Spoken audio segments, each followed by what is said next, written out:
So then we move on to Cory Booker pops up again, and he talks about, they ask him a question about legislating through Twitter, which is like, what the fuck are you guys doing? Like, why is this a fucking question? Like, why is this a goddamn question? Like, because Harris made such a big deal about, like, banning Trump's Twitter account in the last debate and embarrassed the shit out of herself because she has nothing. She doesn't have anything. She is another terrible fucking candidate. All of her entire record, like, she keeps talking about, like, being for the people. Well, she's not for the people. She puts people in prison. That's what she does. Parents she puts in prison. She laughs when people are in death row. She is not a good candidate. She does not stand for the people. She is lying when she fucking says that, and her record is proof of it. And the only thing that she could say in that last election is, Trump, Trump, Trump, I can beat Trump. Oh, please, let me beat him. Let me beat him. The Twitter thing, we can ban him from Twitter and I'll beat him. And she fucking embarrassed herself with that shit. And so they asked this question to Booker in order to do what? Well, maybe two of the fucking DNC know-nothings can fucking say it so it's a valid response and she looks like she didn't have a huge gaffe. It just made no sense. Then they moved on to this whole lock 'em up thing, right? There was a game where they were shouting lock 'em up to Trump, something like that. It's difficult for me to, like, follow these pop culture, like, super anti-Trump things, because I'm just like, this isn't real news. It's just a bunch of people being assholes to another asshole. You know what makes people not be an asshole is if you're an asshole to them. Like if you want somebody to not be an asshole to you, you should not be an asshole to them. Like, you should be a kinder person to them, and maybe they will, like, realize that they need to treat people with a little bit more kindness. So it's tough for me to, like, follow all that shit. And look, I'm not a fan of Trump, right? Like, he sucks. The guy he's not on my side and I'm not on his. He's a liar, he's a huckster, he's a cheat. So they talked to Sanders. They're like, do you discourage that kind of behavior? And basically he said, look, nobody's above the law. And he's right, nobody is above the law. But look, we need clear evidence about what's going on in Ukraine.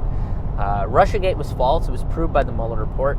Obstruction is not collusion, right? And you still have to prove that he obstructed justice. That's something that has to be proven, that the Mueller report did not prove. And Russiagate was a hoax. It was false, and it was propagated by MSNBC and Rachel Maddow for 3 fucking years. They pushed a conspiracy theory claiming something that wasn't real, creating an even more dangerous situation in terms of foreign policy. And now this Ukraine-gate situation is murky at best. I don't really know what the fuck is happening with it, to be honest with you. I have a couple of videos that I have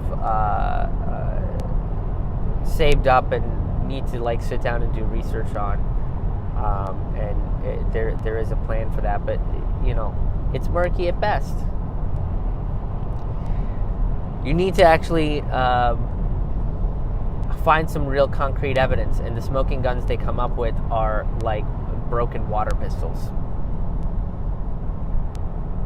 And Bernie basically says, look, we need to be able to fight for the American people.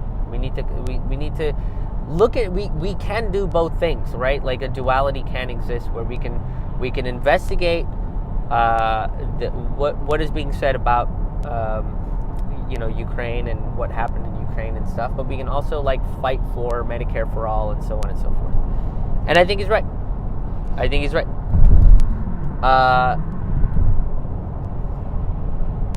Biden came out and said, they asked him if they should investigate Trump after he's out of office. And he was like, well, you know, pardoning another president is not the role. Pardoning a previous president is not the role of the current president. And it's like, yeah, actually, that is one of the roles of the presidents, to grant pardons. Like, that is one of the roles of the president. Joe Biden should fucking take the citizenship test. And actually, all of them should, right? I think that should be a requirement. I think you should take the citizenship test and see if you can pass. And if you don't pass, you don't get to run for president. That would be pretty cool. I bet Joe Biden wouldn't pass. I bet Joe Biden wouldn't pass, because that is one of the roles of the fucking president.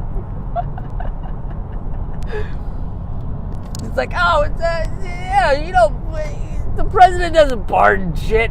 He doesn't. There's never been it's not a thing. No, that's one of his roles, dude. Like, it's presidential pardons are like a thing. Like, if the president feels strongly about pardoning somebody because do you think it's going to help, like, the rule of law or the American people or whatever, or like whatever reason they come up with, that is part of their roles. They are legally allowed to fucking do that shit.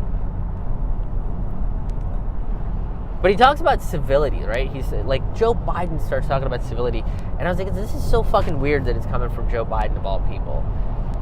Like, first of all, Joe Biden is guilty of doing the same thing Trump is. That's the reality. He's guilty of doing the same thing Trump is, right? The reason why he's talking about civility is it's not civility for Trump, because he's talked about fucking beating the shit out of Trump. And it's not for, you know, the quote-unquote oppressed class of people. It's not for them. It's for Joe. Joe Biden wants civility for Joe Biden. He knows that he's fucked up, and he hasn't really apologized for his past mistakes, and he doesn't plan on changing any of the actions or behaviors that any of the legislative actions that he has taken in the past moving forward.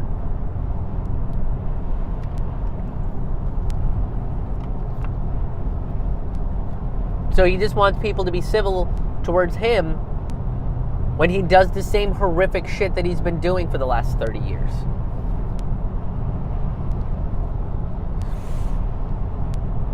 Now, Sanders came back and said we can get him on the emoluments clause, which, yeah, we should have. We should have fucking gotten him on the emoluments clause.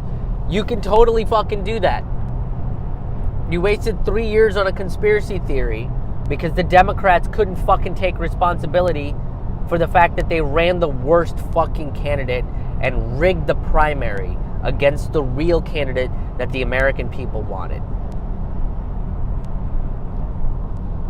And they blamed everybody else, and they're still fucking doing it, as you saw earlier when they went after Tulsi Gabbard for calling out the Democratic Party and saying that they're corrupt and saying that they're corporate cronies and war criminals. They can't accept their mistakes, and this is all proof. Hey, thanks for watching this video. This is part of a little series I do called Road Reflections, where I talk to you while I'm on tour about the current socio-political environment, current news stories, debates, that sort of stuff that I don't get to talk about on my podcast, Taboo Table Talk or Forkful of Noodles. It's a little bit looser. And I hope you guys enjoyed this clip. If you guys enjoyed it, you can find the full episodes on my Facebook page. You can go like Krish Mohan, social vigilante and comedian, and hit the subscribe button, hit the like button, share this out if you enjoyed it. And another way to help see more regular content is by becoming a patron over at patreon.com/KrishMohan. Haha. Thanks again, guys, and we'll see you on the road. Hey everybody, thank you so much for checking out this video. If you enjoyed the content that was discussed and the type of humor that you saw in this video, then you probably enjoy my live stand-up comedy show. I've got live shows coming up in Milwaukee, Wisconsin, Madison, Wisconsin, Bloomington, Illinois, Minneapolis, Minnesota, Pittsburgh, Pennsylvania, Columbia, South Carolina, New York City, Philadelphia. I'm going to be on tour in a whole bunch of places at the end of 2019 and into 2020. Go to my website, ramennoodlescomedy.com, for my entire tour schedule. That's RAMAN noodlescomedy.com. Check out my entire tour schedule, get your tickets there, and we'll see you on the road. Thanks again.